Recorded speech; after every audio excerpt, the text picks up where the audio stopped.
রবিবারের স্পেশাল থালি নিয়ে চলে এলাম। তো চলো আজ রবিবার কী কী রান্না আছে সেটা একটু শেয়ার করি। সর্বপ্রথমে ছিল স্যালাড, তারপরে ছিল সাদা ভাত, ছোটো মাছের চচ্চড়ি, মাটন কষা আর থোড় দিয়ে ডাল।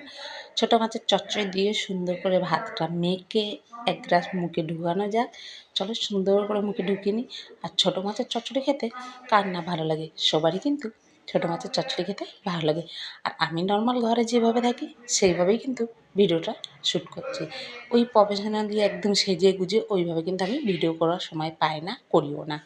আমি নর্মাল যেভাবে থাকি সেইভাবেই করছি, কেন যেহেতু আমি ঘরের খাবার দাবার দেখাচ্ছি সেই জন্যে। এরপরে দেখো মুসুরির ডাল থোড় দিয়ে করেছিলাম, সেটা মেখে একটু স্যালাড নিয়ে সুন্দর করে পেঁয়াজ দিয়ে শসা দিয়ে একদম চলো মুখের মধ্যে ঢুকিয়ে দেওয়া যাক। আর মুসুরির ডাল দিয়ে থোড় দিয়ে খেতে কিন্তু একটা অন্য রকমের স্বাদ, অন্য রকমের টেস্ট, দারুণ লাগে কিন্তু খেতে। তোমরা না খেয়ে থাকলে একবার থোড় দিয়ে এইভাবে মুসুরির ডাল বানিয়ে খেয়ে দেবো। আর তারপরে ছিল শনিবারের স্পেশাল মেনু, সেটা হচ্ছে মাটন কষা, লাল লাল ঝাল ঝাল মাটন কষা।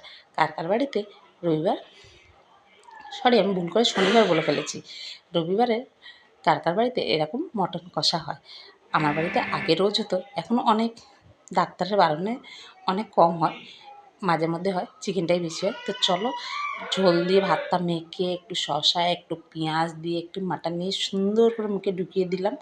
আর আজকের মাটনটা কিন্তু সুন্দর সেদ্ধ হয়েছিলো, একদম নরম হয়েছিলো।